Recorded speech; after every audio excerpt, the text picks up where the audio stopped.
brother တို့အားလုံးပဲမင်္ဂလာပါ YC Gaming Channel ကနေပြန်လည်လို့ကြိုဆိုလိုက်ပါတယ်ဒီကနေ့မှာတော့ YC တို့က Advanced Server မှာပြောင်းလဲနေတဲ့ update တွေနဲ့တူတူကြတော့အသစ်ထွက်လာမဲ့ New Hero Mage တကောင်အကြောင်းကိုပြောပြပြီးသွားမှာပဲဖြစ်ပါတယ်ခေါင်းကြီးတို့ရ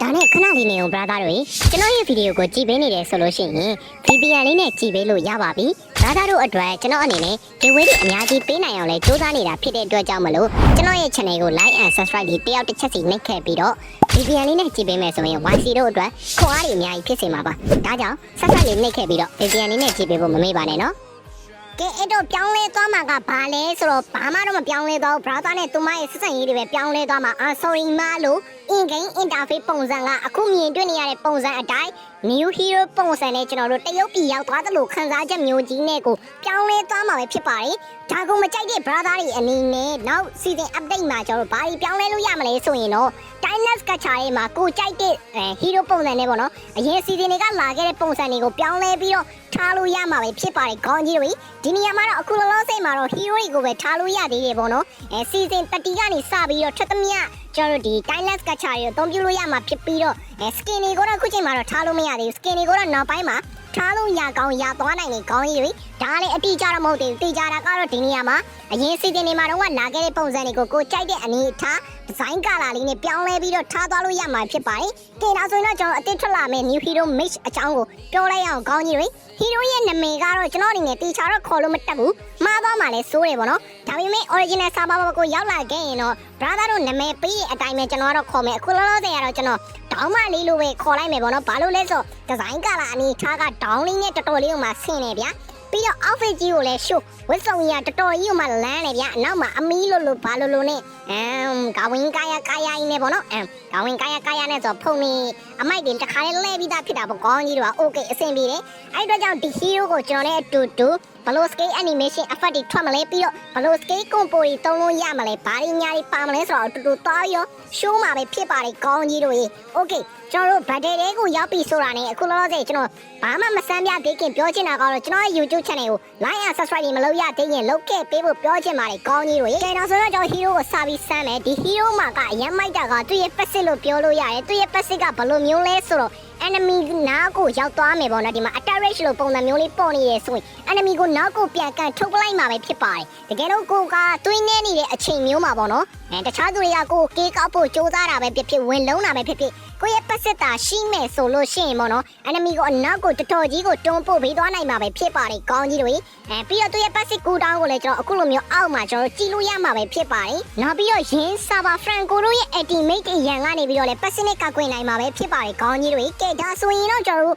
့ဘာမှတိတ်ထူထူအများကြီးမပြောဘဲနဲ့ကျွန်တော်တို့ skill 1လေးအကြောင်းကိုစာပြီးတော့ပြောလိုက်ရအောင်ကောင်းကြီးတွေskill 1ကတော့တော်တော်လေးကိုမိုက်တယ်ဗာနဲ့တူလေးဆိုရင်တော့သူ့အနေနဲ့ granger နဲ့တော်တော်လေးကိုမှအဆင်တူရုံမားလေးရှိပါတယ်ကဲဆိုတဲ့အတွက်ကြောင့်မို့ကျွန်တော်ဒီမှာကူရောင်းလေးဖွင့်ပြီးတော့ကျွန်တော်စမ်းပြမယ်ကောင်းကြီးတို့ကဲဆိုတော့granger လိုမျိုးပဲပြည့်ရတာပေါ့နော်သူ့အနေနဲ့ enemy မရှိတဲ့နေရာကိုပြစ်မယ်ဆိုလို့ရှိရင်တော့တစ်ချက်ပဲထွက်မယ်ပေါ့နော်တကယ်လို့ကိုက enemy ရှိတဲ့နေရာကိုပြစ်မယ်ဆိုလို့ရှိရင်တော့အခုလိုမျိုးလေးထွက်လာမှာပဲဖြစ်ပါတယ်ခေါင်းကြီးတွေ show လိုက်ခေါင်းကြီးတို့တော်တော်လေးကိုမှလန်းတယ်ခေါင်းကြီးတို့ okay နားစာ show လိုက်ခေါင်းကြီးတို့ပဲ show လိုက်ဒါအပြင်မှာ skill 1ရဲ့နောက်ဆုံးအချက်မှာပေါ့နော် enemy ကိုနောက်ကိုပြန်တွန်းပို့လိုက်တာကြီးလဲပါသေးတယ်အဲ့နောက်ကိုတွန်းပို့လိုက်တဲ့အခါမှာလဲ magic damage အများကြီးနဲ့ကိုတွန်းပို့လိုက်မှာဖြစ်ပါတယ်ခေါင်းကြီးတွေတကယ်လို့ enemy မရှိတဲ့နေရာကိုပြစ်မယ်ဆိုတော့အခုလိုမျိုးတစ်ချက်ပဲထွက်မှာပဲဖြစ်ပါတယ်ဒါအပြင် skill 1ကိုသုံးပြီးတော့ခြုံစစ်လို့လည်းရပါသေးတယ်အဲ့ဒီအကြောင်းကိုကျွန်တော်ပြီးမှဆက်ပြီးတော့ပြောပြမယ်ခေါင်းကြီးတွေကျွန်တော်အနေနဲ့မိတ်နေတာ basic attack ကတော့ဘာမှတော့တိတ်ပြောဖို့မိတ်နေခဲ့တာပေါ့နော် basic attack ကတော့ brother တို့ခုနမြင်တွေ့နေရတဲ့အတိုင်းပဲပေါ့နော်အဲ့ပုံစံလေးပဲရိုင်းလေးပဲပြစ်တာလေးပဲပေါ့နော်ဒါပဲဘာမှတိတ်ထူအများကြီးမရှိဘူးခေါင်းကြီးတွေ skill 1ကတော့တော်တော်လေးမှမိုက်တယ် granger လိုပုံစံမျိုးလေးနဲ့ပေါ့နော်ပုံမိုက်တာက granger ကနောက်ဆုံးတစ်ချက်က damage ပိုများတယ်သူလည်းအဲ့လိုပဲ damage ပိုများတယ်ဆိုပေမဲ့ enemy ကိုနောက်ကိုတွန်းပို့လိုက်ကြပေါ့နော်ကဲဆိုတဲ့အတွက်ကြောင့်မလို့ကျွန်တော်တို့skill 1ပြီးသွားရင် skill 2ကိုစမ်းမယ်ပေါ့နော် skill 2ကတော့ဘယ်လိုမျိုးလေးလဲဆိုတော့လောင်ရီရဲ့ spell နဲ့နည်းနည်းလေးတော့ဆင်နေသူ့အနေနဲ့ skill 2ကိုသုံးထားမယ်ဆိုလို့ရှိရင် enemy ကပေါ့နော် skill 2သုံးထားတဲ့နေရာကိုရောက်နေရင် magic damage တွေကိုအပြည့်အဝခံစားရမှာပဲဖြစ်ပါတယ်ပြီးတော့ enemy အပေါ် slow effect တွေလည်းပေးမယ်အပြင်ကိုမှ skill 2ကိုနောက်တစ်ချက်ထပ်ပြီးတော့သုံးလိုက်မယ်ဆိုရင်လေ enemy ရဲ့အပေါ်ကို magic damage အကြီးကြီးနဲ့ဆောင်ပြီးသားမှာပဲဖြစ်ပါတယ်ခေါင်းကြီးတွေတော်တော်လေးကိုမှလမ်းနေကျွန်တော်အနေနဲ့တော်တော်လေးကိုမှသဘောကျတယ်ဒါတော့မှကျွန်တော်လုံးဝ item တွေပါညာတရခိုင်လုံးဝမဆက်ရသေးဘူးပေါ့နော်ခုနကကျွန်တော်ပြောခဲ့တဲ့ပတ်စစ်လေးရတယ်တော်တော်လေးကိုမှမိုက်တဲ့ခေါင်းကြီးတွေအဲ့အတွက်ကြောင့်ကျွန်တော်အနေနဲ့တော်တော်လေးကိုမှသဘောကျနေပြီခေါင်းကြီးတွေကဲဆိုတော့ကျွန်တော်နောက်ဆုံးကျန်တဲ့ ultimate ဘက်အချမ်းကိုသွားမယ်ခေါင်းကြီးတွေသူရဲ့ ultimate ကတော့ magic damage တွေကိုအပေါ်ကနေမိုးရတယ်လို့မျိုးရွာသွားပြီးမဲ့ပုံစံလေးပဲဖြစ်ပါတယ်ဒါပေမဲ့အဲ့ဒါလို့လေးတွေမဟုတ်သေးဘူးဗါလဲဆိုတော့ကျွန်တော်ဒီမှာပြမယ်ဘော်လေးတွေချလိုက်မယ်ခေါင်းကြီးတို့ okay အဆင်ပြေတယ်တကွင်းလုံးမှာရှိသမျှ enemy တွေကိုပေါ့နော်နေရအစုံကနေပြီးတော့အခုလိုမျိုးပေါ့နော်ပြမယ်ခဏနေအေးလာမယ် ultimate သုံးရမယ်တေချာရှုအဲ့လိုမျိုးကြီးကိုကျမ်းမှာခေါင်းကြီးတွေ enemy တွေပေါ့နော်ဥပမာဘလူးဘက်နားမှာတကောင်ရပ်ဘက်နားမှာတကောင်ဆိုလဲစိတ်မပူနဲ့အဲ့လိုမျိုးသွားမှာပြီးတော့စကေးဝမ်းကလည်းအခုလိုမျိုး enemy နှစ်ကောင်ရှိရဲဆိုရင်လည်းနှစ်ကောင်လုံးကိုထိစိတ်မှာဖြစ်ပြီးတော့နောက်ဆုံးတစ်ချက်ဖြစ်တဲ့စကေးဝမ်းရဲ့ last spell ကိုလည်းကျွန်တော်တို့တော်တော်လေးကိုမှ damage ကနှစ်ကောင်လုံးကိုခံစားသိရမှာဗျအဲ့ဒါကြီးတော်တော်လေးကိုမှမိုက်တဲ့ခေါင်းကြီးတွေပြီးတော့ဂ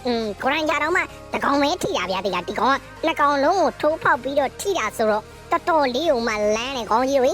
ကင်တက်ရင်ကင်တက်တယ်လို့ကျမ်းမဲ့ hero မျိုးဖြစ်ပြီးတော့ဒီ hero ကိုကင်ဖို့ဆိုတာလေဘာမှတိတ်ပြီးတော့ခက်ခဲမယ်လို့တော့ကျွန်တော်အနေနဲ့မထင်ဘူးတော်တော်ကြီးကိုမှလွယ်တယ်ပြီးတော့ဘန် hero တကောင်ဖြစ်လာမှာကတော့တီချာပေါက်ပဲလို့ကျွန်တော်အနေနဲ့ပြောချင်တယ်တော်တော်လေးကိုမှမိုက်တယ် brother တို့ပဲ show လိုက်နောက်ပြီးတော့ကျွန်တော်ကစကေးဝမ်းကိုတုံးပြီးတော့ခြုံစစ်လို့ရတယ်လို့ရှေ့ကနေပြောခဲ့တယ်ဆိုတာအလကားမဟုတ်ဘူးဒီမှာဆိုခြုံထဲမှာဘောတကောင်ချထားလိုက်မယ်ခြုံထဲမှာ enemy ရှိရဆိုလို့ရှိရင်စကေးဝမ်းကပေါ့နော်ကျွန်တော်ပြောခဲ့သလိုမျိုးနောက်ဆုံး damage ပါတယ်တစ်ချက်အထီကိုမှသူ့အနေနဲ့ဇက်တိုက်ပြစ်နေမှာပဲဖြစ်ပါတယ်ကောင်းကြီးတွေတကယ်လို့ကိုက enemy မရှိတဲ့ခြုံထဲကိုပြစ်မယ်ဆိုလို့ရှိရင်တော့ဖြင့်အခုလိုမျိုး skill 1ကတစ်ချက်လေးပဲထွက်သွားမှာပဲဖြစ်ပါတယ် enemy ရှိတဲ့ခြုံထဲကိုပြစ်လိုက်ရင်တော့အခုလိုမျိုးထွက်သွားမှာဖြစ်ပါတယ်အဲ့ဒါကြီးကတော်တော်ကြီးကိုမှလမ်းတယ်လို့ပြောချင်ပါတယ်ကောင်းကြီးတွေစကေးဝမ်းတုံးပြီးတော့ဘာရင်မဟုတ်ဘူးခြုံစစ်ရုံပဲခေါင်းကြီးတွေပြီးတော့ ultimate တုံးပြီးတော့ခြုံစစ်လို့ရတယ်ဆိုတာလေကျွန်တော်အနေနဲ့အလကားပြောတာမဟုတ်ဘူးခေါင်းကြီးတို့ပြမယ်ခဏနေအခုဆိုလို့ရှိရင်ဒီမှာဒီထဲမှာတကောင်ရှိရနော်တကောင်ရှိရဒါကျွန်တော်ကိုယ်တိုင်ထည့်ထားတယ်ဆိုပေမဲ့မထည့်ထားခဲ့တယ်လို့ပဲတတ်မှတ်လိုက်ပေါ့နော်သိရမလားကိုယ်တိုင်သူများလက်ထဲကိုကိုเจ้าနဲ့သူများလက်ထဲကိုရောက်သွားပေမဲ့ကိုယ်တိုင်ဘာမှအဲ့အကြောင်းနဲ့မပြောတော့တရားငါလူထိုင်ငုံနေရအောင်အဓိကပြောချင်တာတော့ဒါနော် ultimate ကို show တွေ့လားအဲ့ဒီမှာခြုံနေတဲ့အကောင်တွေကိုလည်းအဲ့လိုအလုပ်ပြစ်တယ်လို့ပြောချင်တာအဓိကတော့ဒါပဲနော် YC တို့ကဘယ်ဗီဒီယိုပဲလုပ်လို့အတီပေါက်ကြီးလုပ်ပြီးနောက်ဆုံးညရင် brother တို့ငေါအောင်လုပ်တာကတော့ပုံမှန်ပဲပေါ့နော်အဲ့ဒီတော့အခုနောက်ဆုံးအပိုင်းဖြစ်တဲ့ဒီ hero ရဲ့ skill combo တွေဘာညာတတကားတွေအကြောင်းကိုပြောမယ်ပေါ့နော်အဲ့တော့ skill combo တွေကတော့ဘာမှတော့တိတ်ထွေထွေမရှိဘူးတော်တော်လေးကမှလမ်းတယ်လို့ပဲပြောချင်တယ်အဓိကကျွန်တော်အကြိုက်ဆုံးကတော့သူ့ရဲ့ passive နဲ့ skill 1ပဲဖြစ်ပါတယ် passive ကြီးကတော်တော်ကြီးမှလမ်းတယ်ဥပမာပေါ့နော်ကိုရှင်တို့ဘာတို့ကလာဟဲတော့မဲ့အချိန်မှာ passive ကြီးနဲ့ပြန်တွန်းထုတ်လိုက်ဟိုကောင်အနေနဲ့လုံးဝတကယ်ကြောင်ပြောက်သွားမှာတော့တည်ကြတယ်ပြီးတော့ရင်စကေးဝမ်းကြီးကလည်းအခုလိုမျိုး enemy ရှိနေတယ်ဆိုလို့ရှိရင်တာဝါထဲမှာဗျာ enemy နှစ်ကောင်ဆင်ပြီးတော့ကိုယူကာရတွေလုံနေဆိုရင်လမ်းပြီးတော့ဟဲလို့ရတာကြီးကမိုက်တယ်ဒါပြင်ကိုမှသူက flicker နဲ့ပါတွဲပြီးတော့သုံးလို့ရသေးတယ်ပြီးတော့ skill 1ကိုသုံးရတဲ့အချိန်မှာလည်းကျွန်တော်တို့ဒီ control ball လေးကိုသုံးပြုတ်ပြီးတော့ကျွန်တော်ကြိုက်တဲ့နေရာကိုသွားလို့ရတယ် ultimate ကိုသုံးလိုက်ရင်လည်းအဲ့ဒါလိုပဲတော်တော်လေးကိုမှလမ်းတာပဲဖြစ်ပါတယ်ခေါင်းကြီးတွေကဲဆို YC ရဲ့ဒီနေ့ဒီဗီဒီယိုလေးကတော့ဒီလောက်ပါပဲဗီဒီယိုလေးကိုဆုံးလေးလိုက်ကြည့်ပေးကြလို့ brother တို့အားလုံးကျေးဇူးအများကြီးတင်ပါတယ်ကျွန်တော်ရဲ့ channel ကို like and subscribe လုပ်ခဲ့ပေးဖို့လည်းလုံးဝမမေ့ပါနဲ့နော်